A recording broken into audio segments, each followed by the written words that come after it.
What we have here is something that is way overdue. This is a General Electric telephone clock radio. This is a 29297GE3-A. That's what the model is. So that's very interesting. Definitely a departure from the usual General Electric model numbering scheme. But it is here with the absolutely massive display on the front, because this does in fact have color ID on it. A backlit LCD, dual alarms, AM/FM stereo.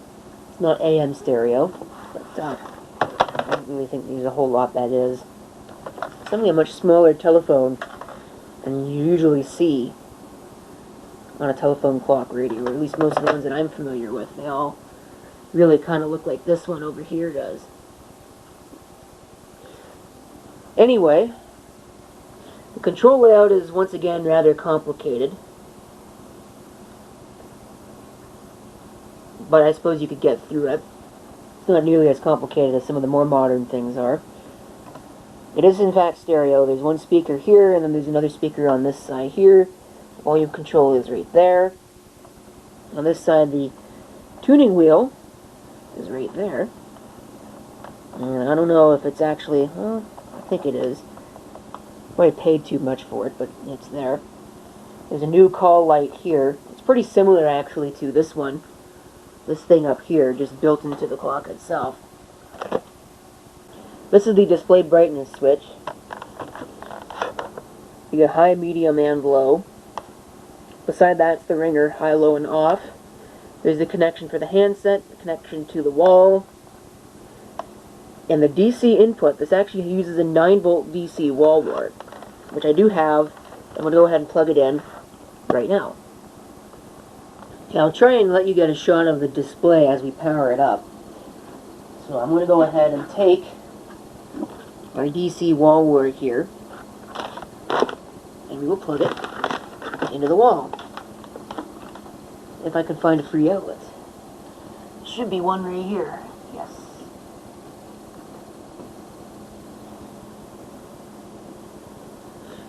So you can see, it's telling me to replace the battery, and it's flashing the time. So we'll go ahead and we will set the time.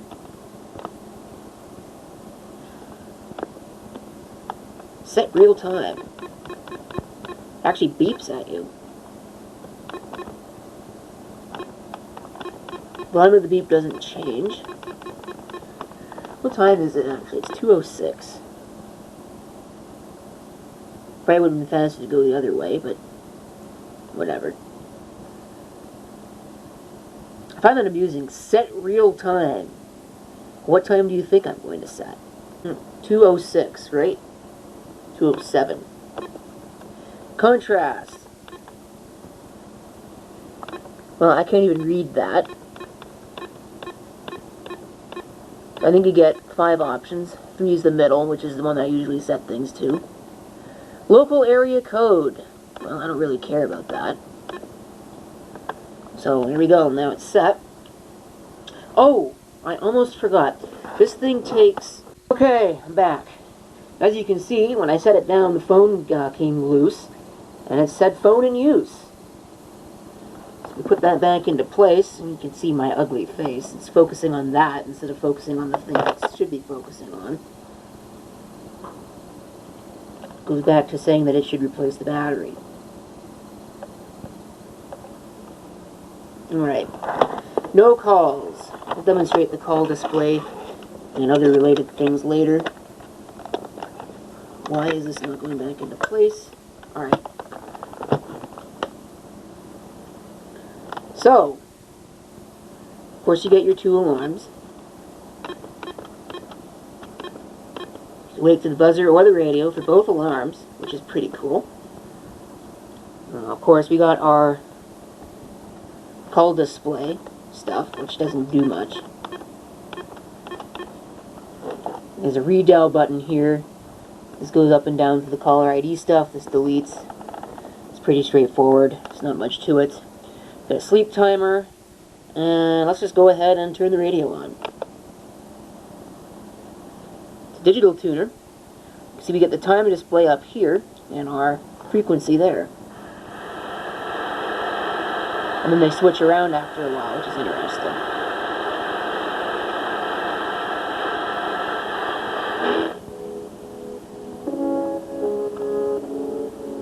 FM stereo. The party's on, the spirit's up. So it's not bad, really.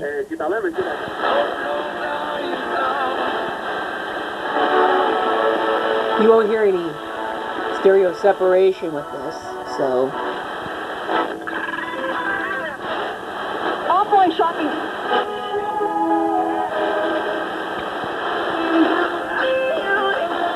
Next to me. It was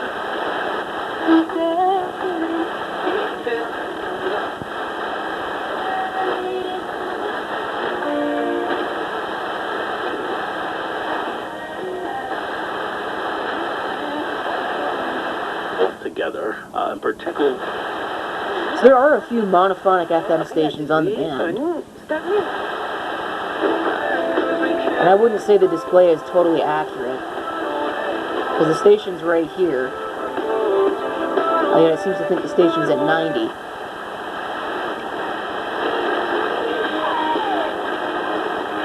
Not picking up the stereo on that one. So we'll switch it over to AM. Probably won't pick up anything at all.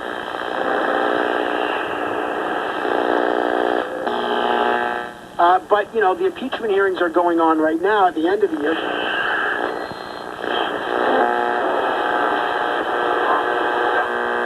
Yeah, just a bunch of hash, really.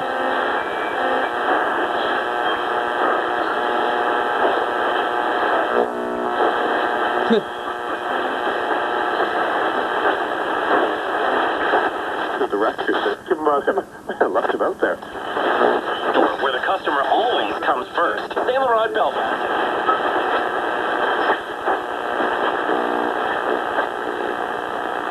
Alright, so we'll turn that off. It's not the best radio in the world, as you just saw, but I've certainly used much worse. Okay, let's go set an alarm and set that off.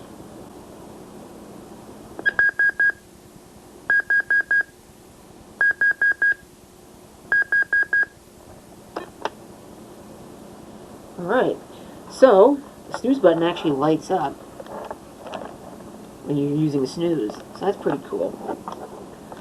So the last thing that we need to do, other than demonstrating the ringer and also the caller ID display, turn the alarm off, is the brightness of the display, which I think is actually really dim. I don't think it's supposed to be quite that dim. So let's see if I can find the switch here. Yeah. That's the highest setting. So this is medium right here. And this is low. Can't even see it. So, onward and upward. Alright, so I got this thing down here.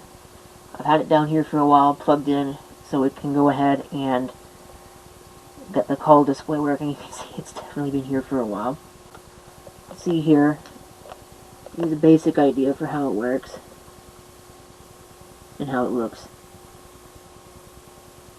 So that's that.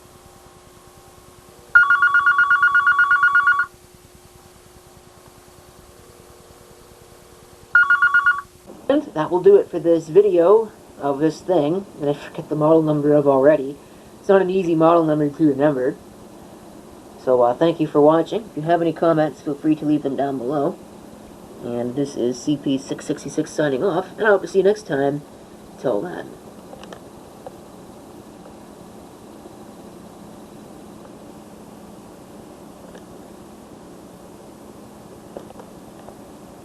Oh yeah, there's one more thing I forgot to mention. I don't think you can really see it, but over here in this corner there is actually a battery gauge, which is really cool.